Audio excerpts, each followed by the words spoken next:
നമസ്കാരം,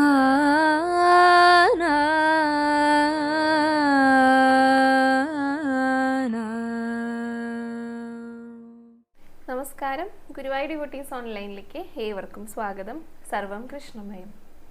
കൃഷ്ണായ വാസുദേവായ ദേവകീ നന്ദനായ ച നന്ദഗോപകുമാരായ ഗോവിന്ദായ നമോ നമഃ.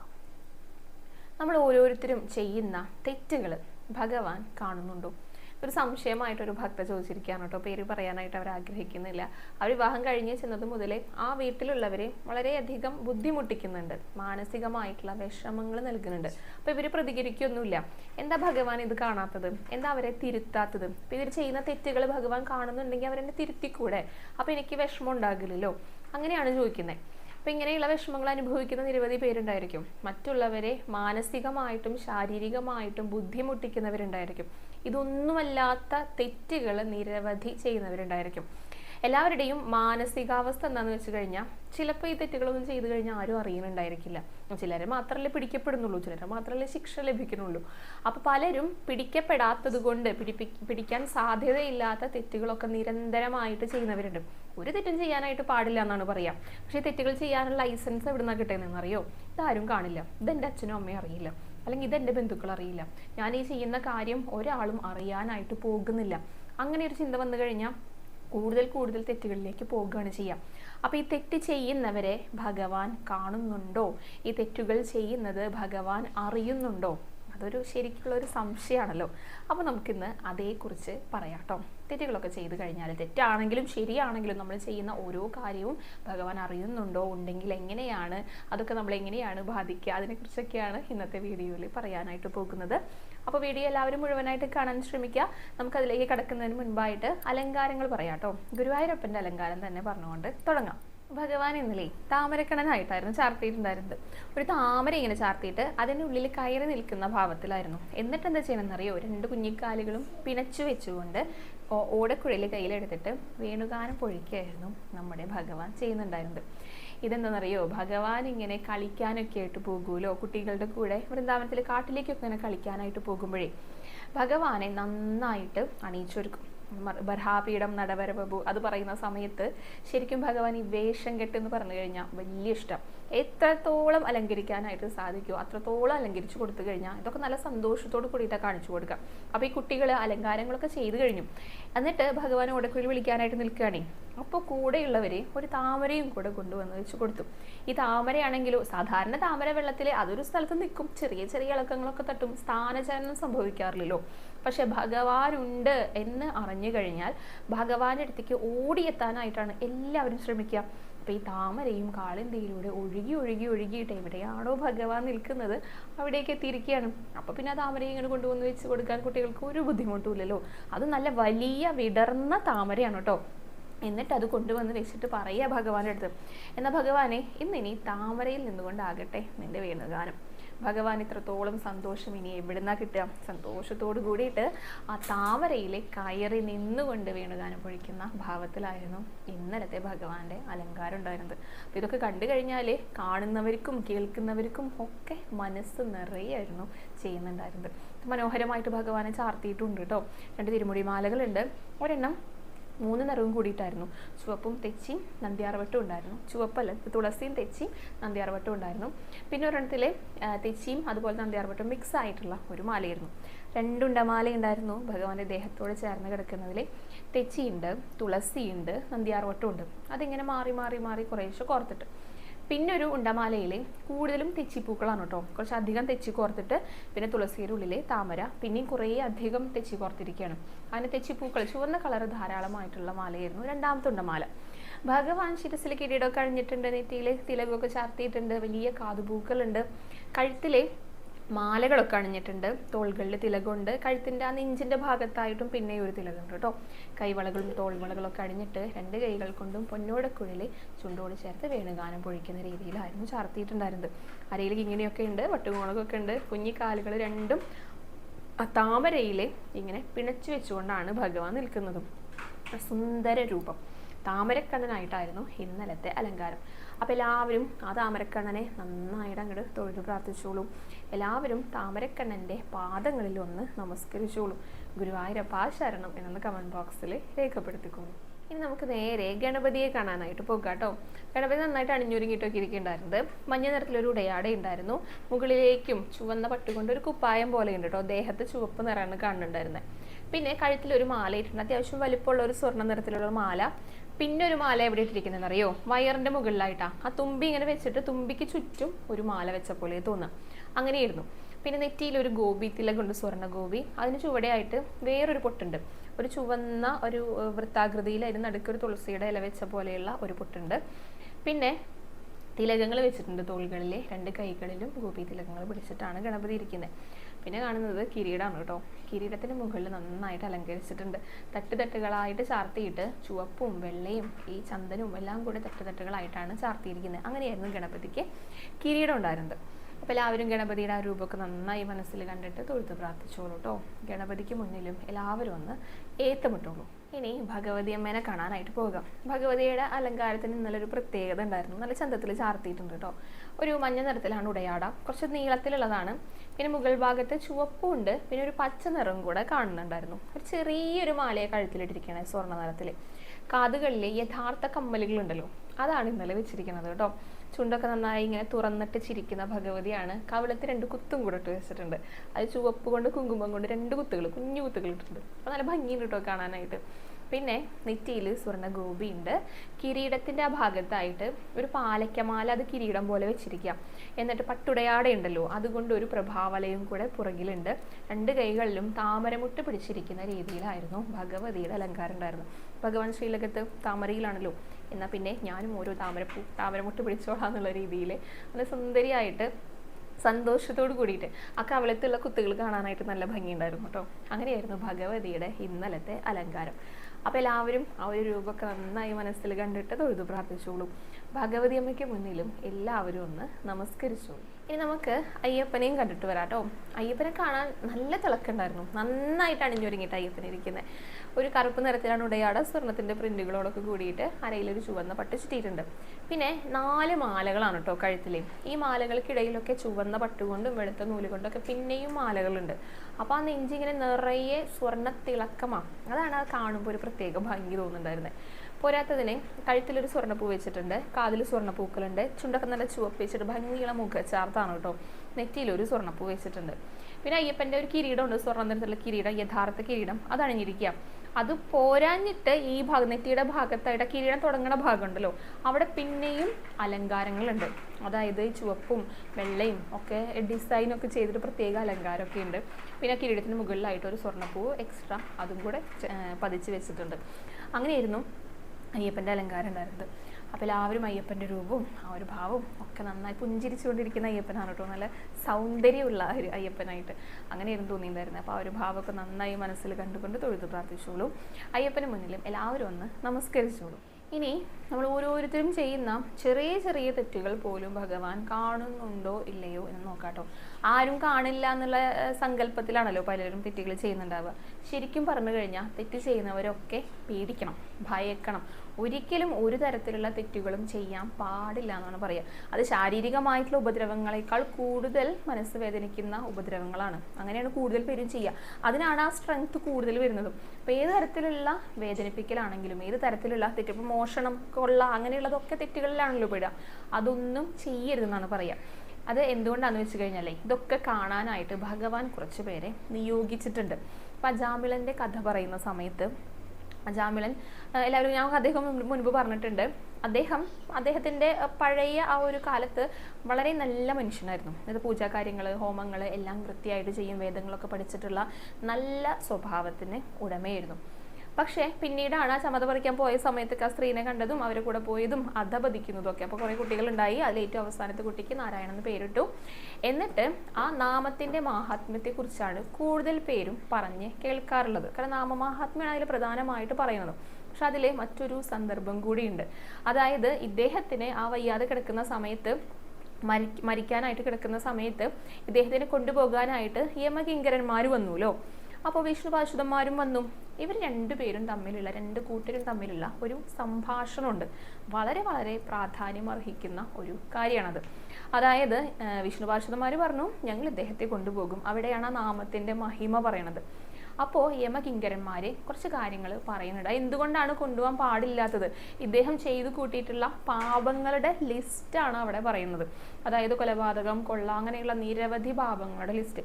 അപ്പോൾ അത് ഏത് വർഷത്തിൽ, ഏത് ദിവസത്തിൽ, ആഴ്ചകളൊക്കെ ഉണ്ടാവുമല്ലോ, തിങ്കൾ, ചൊവ്വ, അങ്ങനെയുള്ള ദിവസങ്ങളിൽ, തീയതികളിൽ, ഇന്ന സമയത്ത്, ഇന്ന മണിക്കൂറിൽ, ഇന്ന മിനിറ്റിൽ, ഇന്ന സെക്കൻഡിൽ ഇദ്ദേഹം ഇന്ന പാപം ചെയ്തു എന്ന് അക്കമിട്ട് എണ്ണിയിട്ടാണ് അവിടെ നോട്ട് ചെയ്ത് വെച്ചിരിക്കുന്നത്. അങ്ങനെ എല്ലാ പാപങ്ങളും അവിടെ വായിച്ചു കേൾപ്പിക്കുന്നത്. ഇത് പാപിയാണെന്ന് അവർ സമർത്ഥിക്കാനായിട്ട് നോക്കുകയാണ്. പക്ഷെ നാരായണനാമം ചൊല്ലിയതിൻ്റെ ഒറ്റ മഹത്വത്തിൽ അദ്ദേഹത്തിന് വിഷ്ണു ലോകത്തേക്ക് എത്താനായിട്ടും കൂടെ സാധിക്കുന്നുണ്ട്. അപ്പോൾ ഈ തെറ്റുകളുണ്ടല്ലോ, അവിടെ വരുന്നൊരു ചോദ്യമാണ്, ഇപ്പം ഈ പറഞ്ഞ അദ്ദേഹം ചെയ്തു കൂട്ടിയിട്ടുള്ള പാപങ്ങൾ ഇതെവിടുന്നാണ് കിട്ടിയത് ഇവർക്ക്? ഇതാരാണ് രേഖപ്പെടുത്തി കൊണ്ടുവന്നത്? ആരെങ്കിലും ഒരാൾ അത് നോട്ട് ചെയ്യാനായിട്ട് അവിടെ നിൽക്കണമല്ലോ, എന്നാലാണല്ലോ ഇങ്ങനെ അക്കമിട്ട് എഴുതി വെക്കാനൊക്കെ ആയിട്ട് സാധിക്കുന്നത്. അപ്പോൾ അത് ആരാണ് എന്നുള്ള ഒരു ചോദ്യം അവിടെ പ്രസക്തമായിട്ടുണ്ട്. ഇതിന് വേണ്ടിയിട്ട് ഭഗവാൻ നിരവധി പേരെ നിയോഗിച്ചിട്ടുണ്ട്. നമ്മൾ വിചാരിക്കും നമ്മുടെ കൂടെ ആരുമില്ല, നമ്മുടെ ഈ ഇരിക്കുന്ന സ്ഥലത്ത് വേറെ ആരുമില്ല എന്ന് വിചാരിക്കും. നമ്മൾ തെറ്റ് ചെയ്യാനായിട്ടൊരു സ്ഥലത്ത് എത്തിക്കഴിഞ്ഞാൽ അതാരും കാണുന്നില്ല എന്ന് വിചാരിക്കും. ഇപ്പോൾ പിന്നെ CCTV ക്യാമറകളൊക്കെ ഉണ്ട്. പക്ഷേ ഈ CCTVയേക്കാളും പവറുള്ള കണ്ണുകളുമായിട്ട്, അത്രയും സെൻസ് ചെയ്യുന്ന ശരീരവുമായിട്ട് എല്ലാമായിട്ട് നമ്മളെ പിന്തുടരുന്ന, നമ്മുടെ കൂടെ എപ്പോഴുമുള്ള കുറച്ച് പേരുണ്ട്. അപ്പോൾ നമ്മൾ എവിടെ പോയി ഒളിച്ചു കഴിഞ്ഞാലും അതിൽ നിന്ന് രക്ഷപ്പെടാനായിട്ട് സാധിക്കില്ല. ഇപ്പോൾ ആരും കാണാതിരിക്കാൻ വേണ്ടിയിട്ട് വാതിലൊക്കെ അടച്ചു, ലൈറ്റൊക്കെ ഓഫ് ചെയ്തു, ഇരുട്ടുള്ളത് മുറിയാണ്. പഴയ ഒരു 10,000-ൻ്റെ ഉള്ളിൽ കയറി ഇരുന്നാൽ പോലും എല്ലാം അറിയുന്ന കുറച്ച് പേര്. അവരാരൊക്കെയാണെന്നറിയോ? പഞ്ചഭൂതങ്ങൾ, സൂര്യനും ചന്ദ്രനും, അഷ്ടദിക്പാലകന്മാര്, ഭൂതഗണങ്ങൾ, അങ്ങനെയുള്ള നിരവധി പേരാണ്. എവിടെ നോക്കിയാലും ഉണ്ടായിരിക്കും. നമുക്ക് കാണാൻ പറ്റില്ല എന്നേ ഉള്ളൂ. പക്ഷെ നമുക്ക് ചുറ്റിനും എല്ലാ കാര്യങ്ങളും നമ്മൾ എന്ത് ചെയ്യുന്നോ അത് ഒപ്പിയെടുക്കാൻ വേണ്ടിയിട്ട് ഇരിക്കുന്നവരുണ്ട്. പക്ഷെ നമുക്കത് കാണാത്തത് കൊണ്ട് എന്താണ്, ആരും നമ്മൾ ചെയ്യുന്ന കാര്യങ്ങൾ കാണുന്നില്ല എന്നാണ് വിചാരിക്കുന്നത്. പക്ഷേ എല്ലാവരും കാണുന്നുണ്ട്, കൃത്യമായിട്ട് രേഖപ്പെടുത്തി വെക്കുന്നുണ്ട്. നമ്മൾ ജനിക്കുന്ന ആ ഒരു സമയമുണ്ടല്ലോ, ജനനം മുതൽ മരണം വരെയുള്ള സമയത്ത് ചെയ്യുന്ന എല്ലാ പ്രവൃത്തികളും, അത് നല്ലതായിക്കോട്ടെ, മോശം പ്രവൃത്തികളായിക്കോട്ടെ, തെറ്റുകളാവട്ടെ, ശരിയായിക്കോട്ടെ, എന്താണെങ്കിലും അത് രേഖപ്പെടുത്തി വെക്കുന്നുണ്ട്. പ്രത്യേകിച്ച് ശരികൾ ചെയ്യുമ്പോൾ, നല്ല പ്രവൃത്തികൾ ചെയ്യുമ്പോൾ, അതും ആരും അറിയാതെ ചെയ്യണം എന്നാണ് പറയുക. അത് ആരും അറിയാതെ ചെയ്യുന്നതുകൊണ്ട് ആർക്കും വിരോധമില്ല, ആർക്കും വിഷമം ഉണ്ടാക്കില്ല, എല്ലാവർക്കും ഉപകാരം ഉണ്ടായിരിക്കുള്ളൂ, എല്ലാവർക്കും സന്തോഷവും സമാധാനവും ലഭിക്കുള്ളൂ. തെറ്റുകൾ ചെയ്യുമ്പോഴാണ് പ്രശ്നങ്ങൾ ഉണ്ടാവുന്നത്. അപ്പോൾ ഈ ശരികളൊക്കെ ചെയ്ത് കഴിഞ്ഞാലേ അതിന് കൂടുതൽ മാർക്ക് കിട്ടും. എവിടെ? ഭഗവാന്റെ പുസ്തകത്തിൽ. കാരണം ഇതെല്ലാം എഴുതി വെക്കാനായിട്ട് ഭഗവാന് ആളുകളുണ്ട്. അപ്പോൾ നമ്മൾ എന്ത് ചെയ്യണം? ഇതൊക്കെ ആരെങ്കിലുമൊക്കെ അറിയും എന്നുള്ള രീതിയിൽ വേണം എന്ത് പ്രവൃത്തികൾ ചെയ്യാനായിട്ടും. ഇപ്പോൾ ഉദാഹരണത്തിന് പറയുന്ന കാര്യങ്ങളാണ് കേട്ടോ. ഇപ്പോൾ ബെഡ്റൂമിലൊക്കെ ഫോട്ടോ വെക്കേണ്ട കാര്യങ്ങൾ പലരും ചോദിക്കാറുണ്ട്. എന്താ അങ്ങനെ വെക്കാൻ പാടില്ലാത്തതെന്ന് പറഞ്ഞു കഴിഞ്ഞാൽ ഇതാണ് അതിന് ഉത്തരം. കാരണം നമുക്ക് ഒന്നും മറച്ചു വെക്കാനായിട്ടില്ല, എല്ലാം കാണാനായിട്ട് എല്ലാവരും നമ്മുടെ കൂടെ നിൽക്കുന്നുണ്ട്. അങ്ങനെയാണെങ്കിൽ നമുക്ക് അനങ്ങാൻ പറ്റില്ലല്ലോ, അങ്ങനെ ഇരിക്കാനല്ലേ പറ്റുള്ളൂ. അപ്പോൾ എന്ത് ചെയ്യണം? എന്ത് പ്രവൃത്തികൾ ചെയ്യുകയാണെങ്കിലും എന്ത് വേണം? അത് ഭഗവാൻ അറിയുന്നുണ്ട് എന്നുള്ള ചിന്തയോട് കൂടിയിട്ട് വേണം ചെയ്യാനായിട്ട്. അപ്പോൾ ആർക്കും തെറ്റുകൾ ചെയ്യാനായിട്ട് തോന്നിപ്പിക്കില്ല, എല്ലാവർക്കും ശരികൾ മാത്രമേ ചെയ്യാനായിട്ട് തോന്നുള്ളൂ. നമ്മളൊന്ന് സ്വയം ചിന്തിച്ച് നോക്കുക. ഞാൻ എപ്പോഴും പറയാറുണ്ടല്ലോ, എന്തെങ്കിലും ഒരു കാര്യം നമ്മൾ ചെയ്യാനായിട്ട് പോകുകയാണ്, ഏതെങ്കിലും ഒരു സ്ഥലത്തേക്ക് പോകുകയാണ്, നമ്മുടെ കൂടെ ഭഗവാൻ ഉണ്ടാകുമോ എന്ന് ഭഗവാന്റെ അടുത്ത് ചോദിക്കുക. അപ്പോൾ ചിലർക്ക് ഉത്തരമായിട്ട് കിട്ടും എന്ത്? ചിലപ്പോൾ ഭഗവാൻ ഉണ്ടാകില്ല, ഒരു സംശയം വരും. സംശയം വന്നത് കഴിഞ്ഞാൽ തന്നെ നമ്മൾ ചെയ്യാൻ പോകുന്ന ആ പ്രവൃത്തിനെ കുറിച്ച് ഒന്നും കൂടെ ഒന്ന് ചിന്തിക്കണം, അത് ശരിയല്ല എന്ന് തോന്നുന്നു. അതാണ് ഭഗവാൻ കൂടെ വരാത്തത്. ഇത് നമുക്ക് തന്നെ സ്വാഭാവികമായിട്ട് മനസ്സിലാകും. അറിയാത്ത തെറ്റുകളെ കുറിച്ചല്ലാട്ടോ പറയുന്നത്. നമ്മൾ ചെയ്യുന്ന ഒരു പ്രവൃത്തി മറ്റുള്ളവർക്ക് ചിലപ്പോൾ ദോഷകരമായിട്ട് ഭവിക്കാം. അത് പക്ഷെ നമ്മൾ അറിയുന്നുണ്ടായിരിക്കില്ല. നമ്മൾ ചിലപ്പോൾ നല്ല ഉദ്ദേശത്തോട് കൂടിയിട്ടായിരിക്കും ചെയ്യുന്നത്. അങ്ങനെയുള്ള കാര്യങ്ങളല്ല, അതൊക്കെ പ്രത്യേകം നോട്ട് ചെയ്ത് വെക്കും. കാരണം അത് അനുഭവിച്ചവർക്ക് വിഷമം ഉണ്ടായിന്ന് അവിടെ ഉള്ളൂ, ചെയ്ത ആളത് തെറ്റായിരിക്കില്ല ചെയ്യുന്നുണ്ടാവുക. അപ്പം അതൊന്നും ടെൻഷൻ ആകേണ്ട കാര്യമില്ല. അല്ലാതെ അറിഞ്ഞുകൊണ്ട് ഒരിക്കലും ഒരു തെറ്റും ചെയ്യാനായിട്ട് പാടില്ല. അപ്പം എന്തുകൊണ്ട് അവർക്ക് ശിക്ഷ കിട്ടാത്തത്? തെറ്റ് ചെയ്യുന്നവർക്ക് ഇപ്പോൾ ഏതെങ്കിലും തരത്തിലുള്ള ക്രിമിനൽ കുറ്റങ്ങളൊക്കെ ചെയ്യുന്നവർക്ക് അത് തെളിയിച്ചു കഴിഞ്ഞാൽ ശിക്ഷ ലഭിക്കുന്നുണ്ടല്ലോ. അതേപോലെ തന്നെ ഇതിനെ ഭഗവാൻ ശിക്ഷ എടുത്തു വെച്ചിട്ടുണ്ടായിരിക്കും. ഏത് തരത്തിലുള്ള ശിക്ഷകളെന്നൊക്കെ ഞാൻ നരകവർണ്ണനെ കുറിച്ചൊരു ദിവസം പറഞ്ഞിട്ടുണ്ടായിരുന്നു. അതിൽ പറഞ്ഞിട്ടുണ്ട്. പക്ഷെ അത് ഏത് സമയത്ത് കൊടുക്കണം എന്നുള്ളത് അത് ഭഗവാന്റെ കയ്യിലുള്ള കാര്യങ്ങളാണ്. കാരണം ഓരോരുത്തരുടെയും ദുരിതങ്ങളൊക്കെ ഇങ്ങനെ അനുഭവിച്ച് തീരണമല്ലോ. ചിലപ്പോൾ ഈ രീതിയിലൊക്കെ ആയിരിക്കും അത് തീരണുണ്ടാവുക. അത് തീർന്നു കഴിഞ്ഞാൽ പിന്നെ ഭഗവാൻ അതിൻ്റെ കാര്യങ്ങൾ നോക്കിക്കോളും. അപ്പോൾ എന്താണ്, ആരെങ്കിലുമൊക്കെ നമ്മൾ വിഷമിപ്പിക്കുന്ന രീതിയിലുള്ള തെറ്റുകളാണ് ചെയ്യുന്നതെങ്കിൽ അവരെ തിരിച്ച് വിഷമിപ്പിക്കാനോ അവരെ പറഞ്ഞ് മനസ്സിലാക്കാനായിട്ട് ശ്രമിക്കാൻ നമുക്ക് നമ്മുടെ ഭാഗം, കാരണം അത് പറയാനായിട്ട് വേറെ ആരും വരില്ലല്ലോ, നമ്മുടെ ഭാഗം പറയാനായിട്ട് ശ്രമിക്കുക. പക്ഷെ അതൊരു വഴക്കിലേക്കായിട്ട് പോകണ്ട, മറ്റുള്ളവരെ വേദനിപ്പിക്കുന്ന തരത്തിലാകുകയും വേണ്ട. ബാക്കിയെല്ലാം ഭഗവാനിൽ സമർപ്പിക്കാം. ഭഗവാന് കൊടുത്തു കഴിഞ്ഞാൽ നമ്മളേക്കാൾ നന്നായിട്ട് ഭഗവാൻ അത് കൈകാര്യം ചെയ്തോളും. ആ ഒരു വിശ്വാസം ഉണ്ടായാൽ മതി കേട്ടോ. അപ്പോൾ എപ്പോഴും ഭഗവാന്റെ അടുത്ത് പ്രാർത്ഥിച്ചു കഴിഞ്ഞാൽ ഭഗവാനെ കൂടെ നിർത്തുന്നവരാണെങ്കിൽ ആർക്കും തെറ്റ് ചെയ്യാനായിട്ട് സാധിക്കില്ല. ഭഗവാൻ കൂടെ ഇല്ലാത്തവരാണ് തെറ്റ് ചെയ്യുന്നത്. അപ്പോൾ അത് അറിയുന്നവരെന്തും ചെയ്യണം, അവരെ കൂടെ ഭഗവാൻ ഉണ്ടാവണമെന്ന് നന്നായി പ്രാർത്ഥിച്ചാൽ മതി. അപ്പോൾ സ്വാഭാവികമായിട്ടും ആ സ്വഭാവങ്ങളിലുള്ള വ്യത്യാസങ്ങളൊക്കെ വരുന്നത് നമുക്ക് കാണാനായിട്ട് സാധിക്കും. അപ്പോൾ അതിലേക്കാണ് പറയാനായിട്ടുള്ളത്. തെറ്റുകളൊന്നും ചെയ്യാതിരിക്കുക. ചെയ്തു കഴിഞ്ഞാലും ആരും കാണില്ല എന്നുള്ള വിചാരമൊന്നും ആരും വിചാരിക്കരുത്. എല്ലാം കാണാനായിട്ട്, എല്ലാം രേഖപ്പെടുത്തി വെക്കാനായിട്ട് ഭഗവാൻ കുറച്ച് സാക്ഷികളെ നിയോഗിച്ചിട്ടുണ്ട്. അടുത്തത് ബീന MK എന്നൊരു ഭക്ത ചോദിച്ച ചോദ്യമാണ് കേട്ടോ. ഈ കടുക് കുഞ്ഞു തലയണക്കുള്ളിൽ നിറയ്ക്കുമ്പോഴേ, കുഞ്ഞിന് വേണ്ടി നിറയ്ക്കുമ്പോൾ അത് മഞ്ഞ തുണിയിലാണോ അത് സാധാരണ വെള്ള തുണിയിലാണോ നിറയ്ക്കേണ്ടതെന്ന് ചോദിച്ചിട്ടുണ്ട്. ചേച്ചിയുടെ മകള് ഗർഭിണിയാണ്, അപ്പോൾ കുഞ്ഞുണ്ടാകുന്ന സമയത്ത് ഉപയോഗിക്കാൻ വേണ്ടിയിട്ടാണെന്ന് പറഞ്ഞിട്ടുണ്ട് കേട്ടോ. അപ്പോൾ കുഞ്ഞുങ്ങൾക്ക് വേണ്ടിയിട്ടാണ് നമ്മളത് ഉപയോഗിക്കുന്നത്. അത് ഒന്ന് അവരുടെ ആ തലയുടെ ഷേപ്പിന് വ്യത്യാസം ഉണ്ടെങ്കിൽ അതൊക്കെ നേരാവണ്ണം ആകാൻ വേണ്ടിയിട്ടാണ്. ശരിക്കും പറഞ്ഞു കഴിഞ്ഞാൽ അതൊക്കെ സ്വാഭാവികമായിട്ട് കുട്ടികൾ തനിയെ തന്നെ അതെല്ലാം മാറിക്കോളും എന്നാണ് പറയുക, ഡോക്ടേഴ്സിൻ്റെ അടുത്തൊക്കെ ചോദിച്ചു കഴിഞ്ഞാലും കൂടിയിട്ട്. എന്നാൽ ഇങ്ങനെയൊക്കെ ചെയ്ത് കഴിഞ്ഞാൽ കുറച്ചും കൂടെ എളുപ്പത്തിൽ, കുറച്ചും കൂടെ അധികം സമയം എടുക്കാതെ തന്നെ അതൊക്കെ ശരിയാകും. പിന്നെ ഈ പറഞ്ഞിട്ടുള്ള നെഗറ്റീവ് എനർജിനെയൊക്കെ മാറ്റും. അപ്പോൾ അതിനെ ഇഷ്ടമുള്ള തരത്തിലുള്ളത് എടുക്കാം കേട്ടോ. അങ്ങനെ ഇന്ന കളറ് അല്ലെങ്കിൽ വേണമെന്നൊന്നും പറഞ്ഞു കേട്ടിട്ടില്ല. മഞ്ഞത്തുണിയാണെങ്കിൽ അത് ഭഗവതിക്ക് ഇഷ്ടം അല്ലെങ്കിൽ ഭഗവാന് ഇഷ്ടം അങ്ങനത്തെ നിറാണെന്നാണല്ലോ പറയാറുള്ളത്. ഇനിയിപ്പോൾ വെള്ളത്തുണി ആണെങ്കിലും കുഴപ്പമില്ല. കുട്ടികൾ ഉപയോഗിക്കുന്നത് കൊണ്ട് നല്ല വൃത്തിയുള്ളതായിരിക്കണം. കുറേ നാളൊക്കെ ഉപയോഗിച്ച് കഴിഞ്ഞാൽ നമുക്കത് മാറ്റുകയും ചെയ്യാമല്ലോ. അപ്പം അങ്ങനെയുള്ള സൗകര്യത്തോടു കൂടി ചെയ്യുകയാണെങ്കിൽ കുറച്ചും കൂടെ നന്നായിരിക്കും. അത്രയും പറഞ്ഞ് കേട്ടിട്ടുള്ളൂ കേട്ടോ. പിന്നെ ഇതൊക്കെ ഓൺലൈനിലായിട്ട് വാങ്ങാനും കിട്ടും, അങ്ങനെയും കിട്ടുന്നതാണ്. അതിൻ്റെ അർത്ഥം ഇത് ഉപയോഗിക്കുന്നവരുണ്ട് എന്നുള്ളതാണ്. അപ്പോൾ അങ്ങനെയും വാങ്ങിക്കാനായിട്ട് കിട്ടും. വീടുകളിൽ അത് ഉണ്ടാക്കുകയും ചെയ്യാം. അത്രയേ ഉള്ളൂ. അത്ര കുഞ്ഞുങ്ങളാണ് അത് ഉപയോഗിക്കുന്നത്. അവർക്കത് ഒരുപാട് നാൾ ഉപയോഗിക്കുമ്പോഴോ അല്ലെങ്കിൽ ബുദ്ധിമുട്ടുകൾ ഉണ്ടാവരുത്. ഇപ്പോൾ നമുക്ക് തലയിണയ്ക്കൊക്കെ കവർ മാറ്റില്ലേ, അതേപോലെ ഇടയ്ക്ക് മാറ്റാനായിട്ടുള്ള സൗകര്യം ഉണ്ടെങ്കിൽ ആ രീതിയിൽ ഉപയോഗിക്കുന്നതും നല്ലതാണ് കേട്ടോ. ഒപ്പം തന്നെ ഇതിനോട് ഒപ്പം ഒരു ചോദ്യമായിട്ടൊരു ഭക്ത ചോദിച്ചിട്ടുണ്ട്. അതിൻ്റെ ഈ കടുക് എന്ത് ചെയ്യണം എന്നുള്ളത് ഏറ്റവും അവസാനം, ഇന്നലത്തെ വീഡിയോൻ്റെ അവസാനം ഞാൻ പറഞ്ഞിട്ടുണ്ടായിരുന്നത്. അവസാനം വരെ കാണാത്തവരായിരിക്കാം ചിലപ്പോൾ അതൊന്നും കൂടെ ചോദിച്ചിട്ടുണ്ടായിരിക്കാം. അപ്പോൾ ആ വീഡിയോ ഒന്ന് കണ്ടു കഴിഞ്ഞാൽ ഈ കടുക്, അതായത് നാണയം ഇട്ട് വെച്ച നാണയം എന്ത് ചെയ്യണം എന്നുള്ളതും ഈ കിഴി കെട്ടിയ കടുക് എന്ത് ചെയ്യണം എന്നുള്ളതും അതിൽ വ്യക്തമായിട്ട് പറഞ്ഞിട്ടുണ്ട് കേട്ടോ. പിന്നെ ശൈലജ ചോദിച്ച ചോദ്യമാണ്. അതിൽ പറഞ്ഞിരിക്കുന്നത് ഈ പച്ചക്കർപ്പൂരം നമ്മൾ ഉപയോഗിക്കുന്ന കർപ്പൂരം തന്നെയാണ് കേട്ടോ. അതും ഇതേപോലെ തന്നെ എങ്ങനെയാണ് ഉപയോഗിച്ച് കഴിഞ്ഞത് മാറ്റേണ്ടതെന്ന് ചോദിച്ചു കഴിഞ്ഞാൽ, ഈ കർപ്പൂരത്തിൻ്റെ പ്രത്യേകത അത് തുറന്നു വെച്ച് കഴിഞ്ഞാൽ അത് എവാപ്രൈസേഷൻ എന്ന് പറയില്ലേ, ഉത്പാദനം, അത് തനിയെ തന്നെ അത് ഇല്ലാതായിട്ട് പോയിക്കോളും. അപ്പോൾ അതിനെക്കുറിച്ച് നമുക്ക് ഇങ്ങനെ ചിന്തിക്കേണ്ടതായിട്ടുള്ള ആവശ്യമൊന്നുമില്ല. ഈ കടുകിനെ കുറിച്ചും നാണയത്തിനെ കുറിച്ചും മാത്രം ചിന്തിച്ചാൽ മതി കേട്ടോ. അത് ഇന്നലത്തെ വീഡിയോയിൽ ഞാൻ കൃത്യമായിട്ട് പറഞ്ഞു തന്നിട്ടുണ്ട്. അപ്പോൾ കുഞ്ഞുങ്ങൾക്ക് വേണ്ടിയിട്ട് കടുക് തലയണയൊക്കെ ഉണ്ടാക്കണമെന്ന് ആഗ്രഹമുള്ളവരുണ്ടാക്കിക്കോളും. അതിന് ശാസ്ത്രീയമായിട്ടുള്ള വശങ്ങളുണ്ട്, ഈ പറഞ്ഞിട്ടുള്ള ആചാരപരമായിട്ടുള്ള വിശ്വാസപരമായിട്ടുള്ള വശങ്ങളും ഉണ്ട്.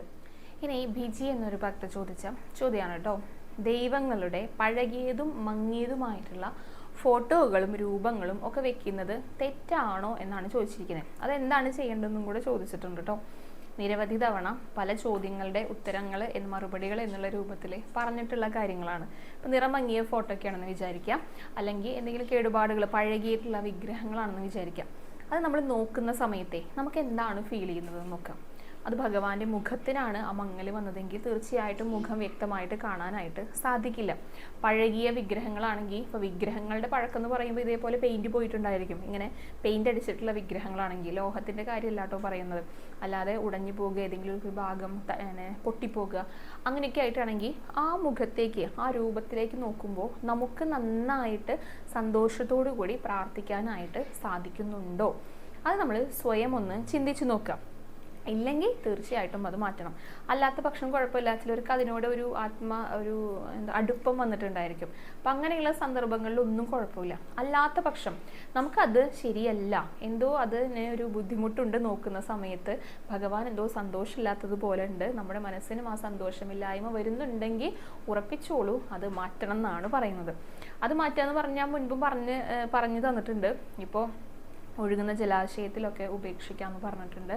അതുപോലെ തന്നെ പഴയ ക്ഷേത്രങ്ങൾ അങ്ങനെ ആരെങ്കിലുമൊക്കെ ഉണ്ടെങ്കിൽ അവിടെയൊക്കെ ഇപ്പോൾ എന്താ പറയുക, സപ്താഹമൊക്കെ നടക്കുന്ന സ്ഥലങ്ങളിൽ അങ്ങനെയൊക്കെ ആയിട്ട് ചിലപ്പോൾ അവർക്ക് അവിടെ സ്വീകരിക്കുന്നുണ്ടെങ്കിൽ അവിടെ ഏൽപ്പിക്കുന്നതിൽ തെറ്റൊന്നുമില്ല കേട്ടോ.